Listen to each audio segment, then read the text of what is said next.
Boa noite. Estamos iniciando mais um debate Custos FSA. Na mesa estão David Bertorelli, Mayara Troncarelli e eu, Maurício Coppola. Bom, o tema de hoje é o custo do ciclo de vida do produto, também conhecido como CCV. O custo do ciclo de vida do produto é um método desenvolvido para avaliar a tomada de decisões na aquisição de projetos, realizando uma detalhada análise das alternativas disponíveis. Ele é efetuado através de métodos contábeis para a determinação do custo total, considerando todo o período de vida útil do projeto ou do produto. Assim, podemos saber o valor que esse produto vai ter para nós, o custo que ele vai ter no final do seu período de vida útil. Tá? Ele é realizado através de métodos contábeis para a determinação desse custo. Então, considerando todos os serviços previstos a serem realizados durante a utilização desse bem, é tomada a decisão pela alternativa mais viável para a fabricação de produtos com qualidade e com baixo custo. Hoje em dia, devido aos esforços das empresas para minimizarem os custos operacionais, ele tem sido bastante utilizado para garantir que essas aquisições de produtos, de matéria-prima, sejam financeiramente adequadas para as empresas. Esses projetos e aquisições de longo prazo, eles podem ser comparados também com projetos e aquisições de curto prazo. Essa comparação, para ser realizada, nós precisamos levar esses custos a um ponto comum de tempo, onde os recebimentos e os desembolsos, eles levam as alternativas, são representadas pelos seus valores líquidos. O CCV, ele inclui os impactos da inflação, o valor tempo de dinheiro e os custos de operação. Dando como um exemplo do CCV, nós podemos ter uma escolha entre dois refrigeradores, novos e similares, um custando R$ 700 e outro R$ 650. A nossa primeira reação seria escolher o mais barato de R$ 650 e economizar R$ 50. Mas, seguindo as informações contidas no manual que acompanha os aparelhos elétricos, nós podemos concluir que o aparelho mais caro ele tem um gasto de energia de R$ 80 anualmente e o mais barato ele teria um gasto de R$ 95 anualmente. Com essas informações, nós concluímos que os R$ 50 de economia do aparelho mais barato não valeriam, pois se comprássemos ele, nós teríamos um gasto anual de R$ 15. Entendi. Como você disse, né? O cálculo para poder saber o custo que esse produto vai ter, ele nem sempre é fácil de ser feito. Então, às vezes, nós acabamos fazendo estimativas de quanto sairá esse valor no final. Então, para saber, para calcular o CCV de um aparelho elétrico, como você estava dando de exemplo, temos que considerar o gasto de energia elétrica, igual você falou, talvez possíveis manutenções que têm que ser feitas periodicamente.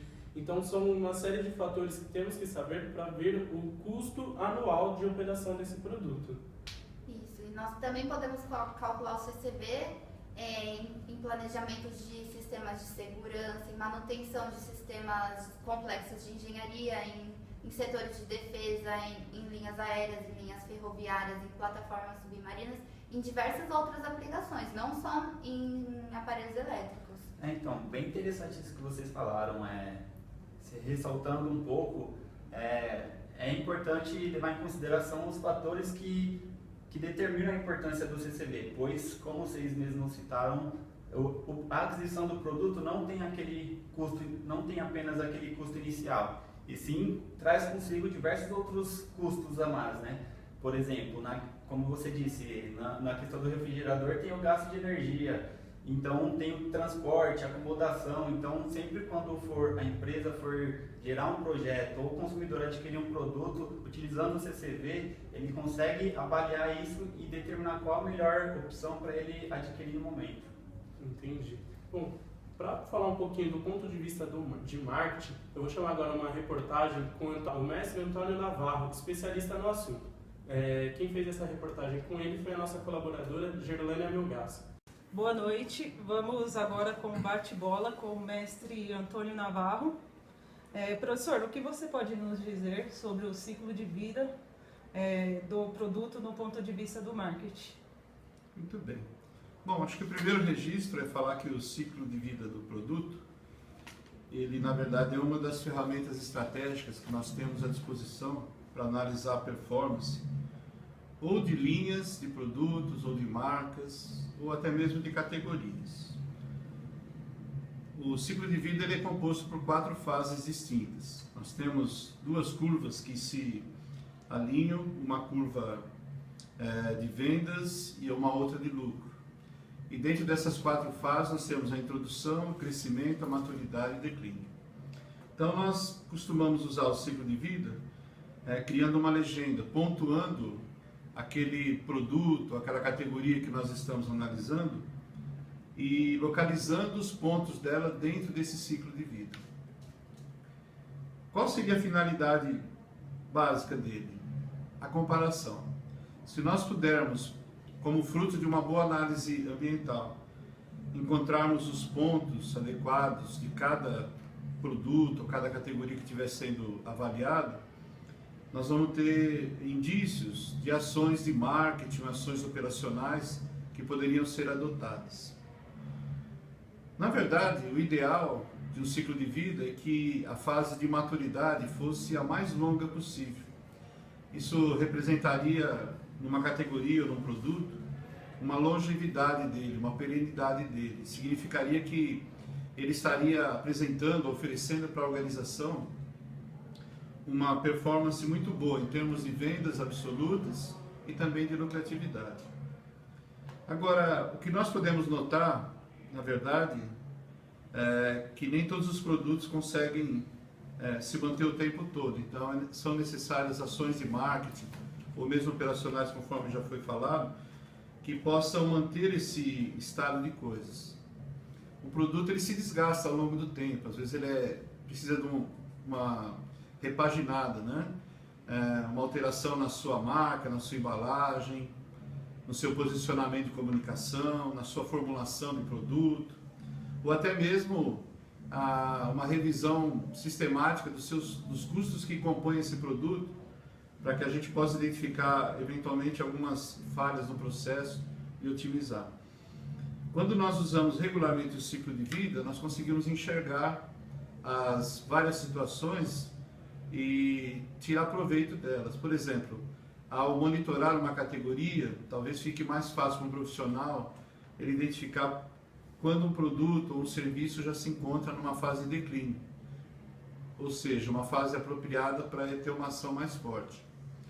Mas, como nós dissemos, a fase ideal é a fase da maturidade, mas nós não podemos deixar de falar das 2 primeiras.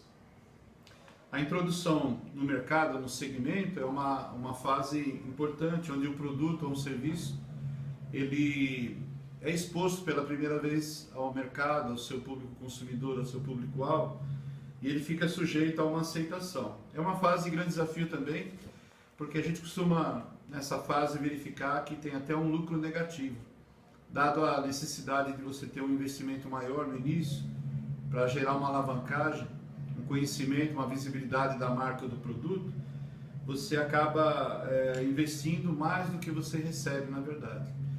A etapa seguinte, que seria o crescimento, é uma etapa também, eu diria, desafiadora, na medida que os concorrentes que estão já no segmento, sejam eles diretos ou indiretos, eles vão procurar neutralizar a nossa performance.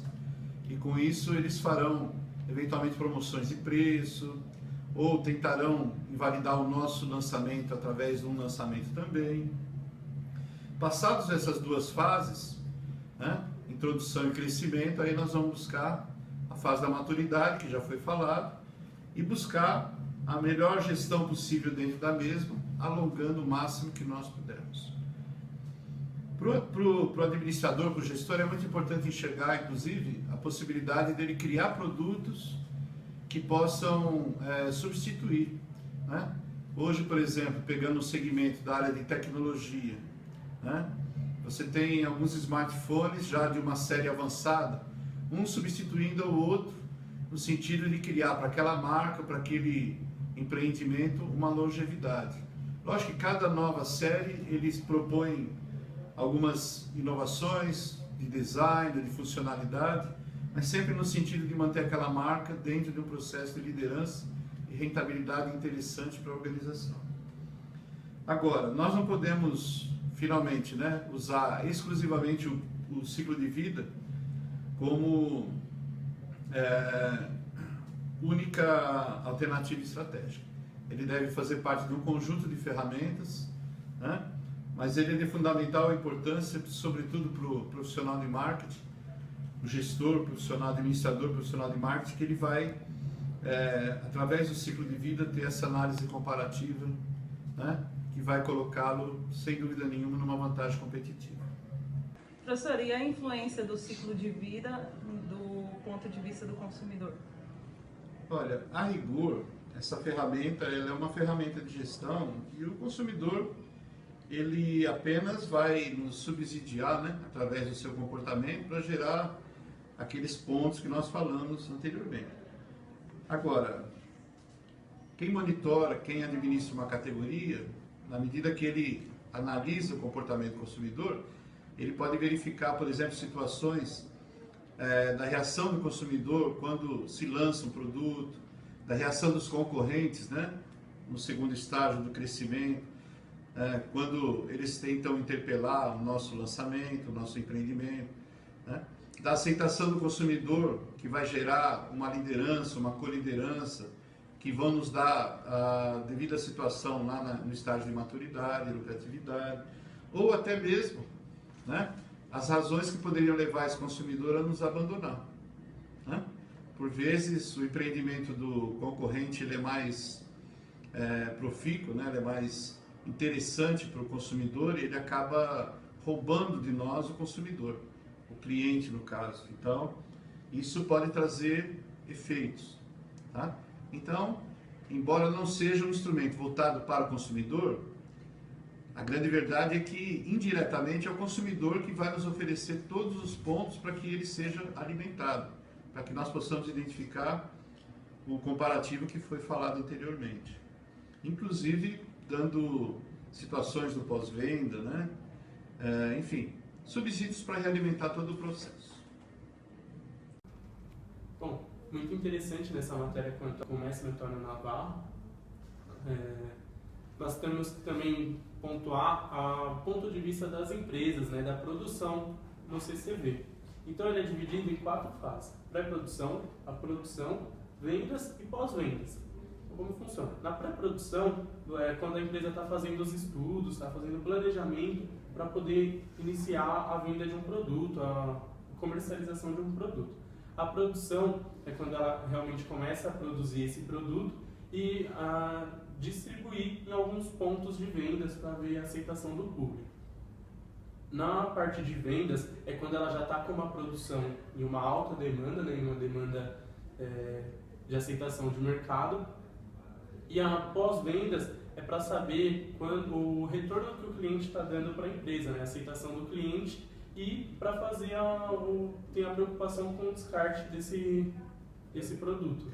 É legal isso. Além desses 2 pontos já citados aqui, né, tem também o ponto de vista do consumidor, né? Pois os custos do consumidor vai desde a aquisição até seu descarte, né? Então, durante esse período, tem vários custos que incorrem sobre o produto. Além do custo de aquisição, que é o custo inicial que o consumidor vai desembolsar para adquirir o produto, tem o custo de financiamento, que é o quanto ele vai parcelar, até mesmo o custo de transporte, para quem for buscar ou optar por frete, vai desembolsar um valor, custo de montagem e de manutenção também, que acarreta bastante no preço do produto, né? Entendi. Bom, é isso aí. Vamos para um rápido intervalo e voltamos já com mais um debate.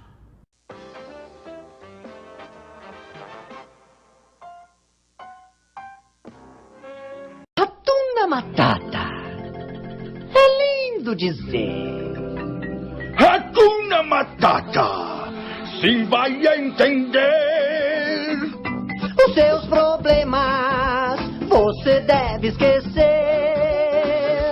Isso é viver, é aprender.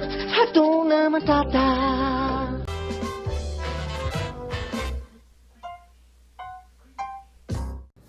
Estamos de volta com o debate Custos FSA. Bom, Nayara, você pode falar para a gente sobre o efeito da rentabilidade no ponto de vista do marketing? Então, na fase da introdução, os resultados eles são baixos, pois o produto está sendo lançado e ainda está ganhando aceitação no mercado. Já na fase do crescimento, o produto já ganhou aceitação no mercado e as vendas estão crescendo e as despesas diminuem. O produto está atingindo o seu ponto de equilíbrio. Na fase de maturidade, os resultados se estabilizam, o produto encontra o seu mercado e as receitas são estáveis também. Na fase do declínio, o produto chega ao seu ciclo final e as receitas e os resultados declinam também. Entendi. Bom, a demonstração do resultado do ciclo de vida identifica os custos ou gastos incorridos desde a fabricação até a venda, ou seja, desde o momento em que você compra até o momento que é descartado esse produto. Então, temos como exemplo os custos do fabricante, a aquisição, custo do produto, o custo do pós-venda, o custo de garantia e o resultado líquido que esse produto vai trazer para nós. Na vista do consumidor, que é o custo de aquisição, de financiamento, custo de transporte, despesas de transporte, o de descarte também e o total que esse aparelho, que esse produto vai custar para o consumidor. É importante também ressaltar o efeito da rentabilidade nas decisões a curto prazo, pois as empresas que utilizam esse tipo de decisão necessitam de respostas mais rápidas e não há margem para erro. Então elas necessitam saber o quanto vai gastar e o quanto vão receber nesse curto prazo. Então é mais importante para elas que tenham um prazo de decisão menor do que as empresas que utilizam decisão a longo prazo. Entendi. As constantes transformações do mercado que acarretaram essa nova visão na gestão dos custos. Porque no passado existia pouca competição, os custos eram menores, a qualidade era inconsistente, os produtos eram sempre muito padronizados e as demandas estáveis, fazendo com que o ciclo de vida dos produtos fossem longos. Hoje em dia, atualmente, o mercado ele é inovador, então tem uma competição acirrada, existe a necessidade de ter uma produção flexível, os ciclos de vida dos produtos são reduzidos e devido à diversidade de produtos existentes no mercado, acarretando, consequentemente, um curto tempo para desenvolvimento de produtos. Gerlane, o que você pode falar para a gente sobre uma demonstração? Você poderia fazer uma demonstração, um cálculo sobre o CCV?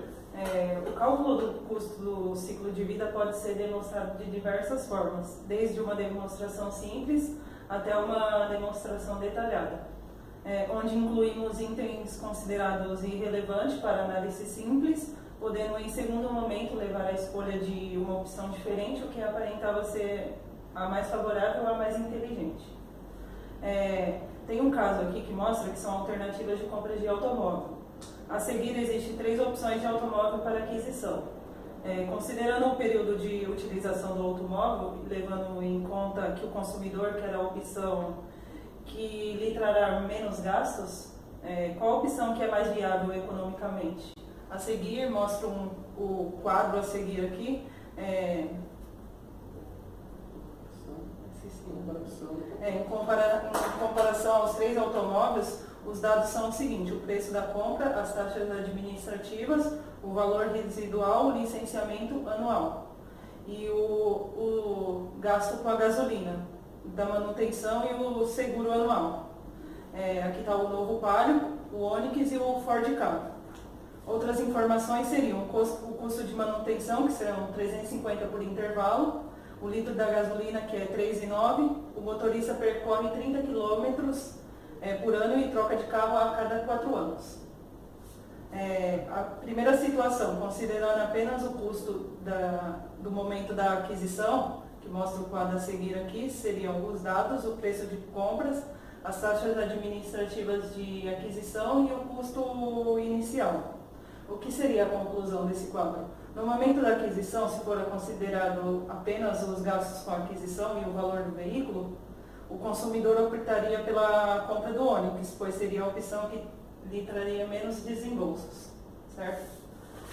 A situação 2 aqui, como mostra o quadro a seguir, caso seja acrescentados custos que o dono do veículo terá pelos próximos 4 anos, que seriam o combustível, a manutenção, o licenciamento, o seguro, a soma anual aqui dos custos, o total dos custos nos 4 anos, o custo inicial, o valor residual e o custo final após os 4 anos, dos 3 veículos, o Novo Palio, o Onix e o Ford Ka. O que seria a conclusão aqui nesse quadro? Levando em consideração todos os custos que o interessado terá pelo período que ficará com o carro, ele optará pelo Ford Ka. Por que pelo Ford Ka? Pois ele lhe traria uma economia de aproximadamente R$2.000 no final do período, porque a sua manutenção é mais barata. Sendo assim, fica clara a necessidade de realizar um detalhamento dos custos que tal aplicação ou investimento terá ao longo do período desejado. Pois com base nessas informações tem-se melhores condições de definir qual opção melhor financeiramente. Entendi. Bom, pessoal, por hoje seria só isso. Agradeço a atenção de todos. Uma boa noite e até semana que vem. Obrigado.